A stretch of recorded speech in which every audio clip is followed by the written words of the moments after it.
સારું છે સંબોધન છે એટલે આપણે આપીએ છીએ બતાવું પણ ભારત માટે તકલીફ પડવી કારણ કે એને ખબર જ નથી મુશ્કેલી હોય છે અને એ મુશ્કેલીમાં જ્યારે લોક જીવશે ને ત્યારે લોક એમાંથી બહાર આવે જ્યારે જ્યારે ટેલેન્ટ અને બહાર મળવું હોય ને ત્યારે એને થોડીક મુશ્કેલી આપવી પડે અને સાથે અત્યારે ખાસ જરૂર છે 5 વાગી ગયા છે કે 10 મિનિટ લો અત્યારે ખાસ જરૂર છે સંસ્કાર શિક્ષણ અહીં આપે છે ઘરે સમય આપો છો ટ્યુશનમાં મોકલો છો પણ યુઝ કરો છો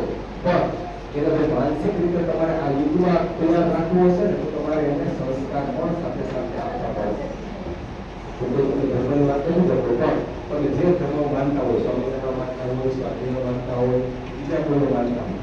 તો એને તમે એની બાળ સભાઓ થતી હોય બાળ સંસ્કાર કેન્દ્ર ચાલતા હોય ત્યાં તમે એને મોકલો પણ આ બધું જ ક્યારે શક્ય બનશે તમે કશો ને તો પાછું તમારે કહ્યું છે બાળક એ જ કરશે જે તમે કરો બાળક તમે કહેશો એ ક્યારેય કરવાનું નથી બાળક કોનું માનશે અત્યારે એક એના મિત્ર એટલે તમારે એ પણ ધ્યાન રાખવું પડશે કે બાળકના મિત્રો કેવા છે જે કંઈ આ પ્રસંગ બને છે અત્યારે એ બધી જ ઘટનાઓ છે એ એના બને ત્યાં સુધી એના ફ્રેન્ડ સર્કલમાંથી બનતું હોય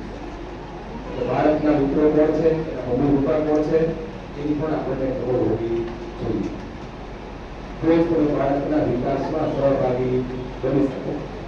આ બધું ખાસ જરૂરી છે તો તમે પેલા વાત કરું કે જે વેપારી હોય જે કુટુંબ હોય તમે એક છોડ ઉજે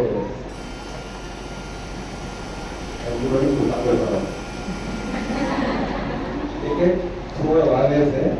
એક કુટુંબ સત્તર છે એક કુટુંબ થોડું મધ્યમ વર્ગનું છે બંને એક છોડ આરેના હાથમાં છોડ વાવ્યા છે બંને ખૂબ સારી રીતે માવજત કરે પણ જે સત્તર ફેમિલી છે એને કઈ ઘટવા નથી કરતું જરૂર પડે ખાતર આપી દે દવા છાંટી દે ઊંડાણ કરે એનો છોડ છે થોડો ઉપર ખીલે ફૂલ આવે ખીલે બધું સારી રીતે થાય અને બાજુમાં જેનો બીજા ફેમિલીનો છોડ છે એની પાસે ટાઈમ હોય ત્યારે ઉતાવળ કરે દવા છાંટે ખાતર નાખે એટલું બધું નહીં જેવું હોય ટાઈમ હોય એવું નાખે અને નો પણ નાખે એનો છોડ એટલો બધો વિકાસ પામતો નથી એ વિચારે છે કે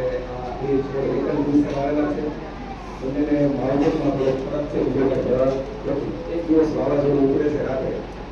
અચાનક અને પેલાના જે છોડ ઉગ્યો હોય એ પડી જાય અને એનો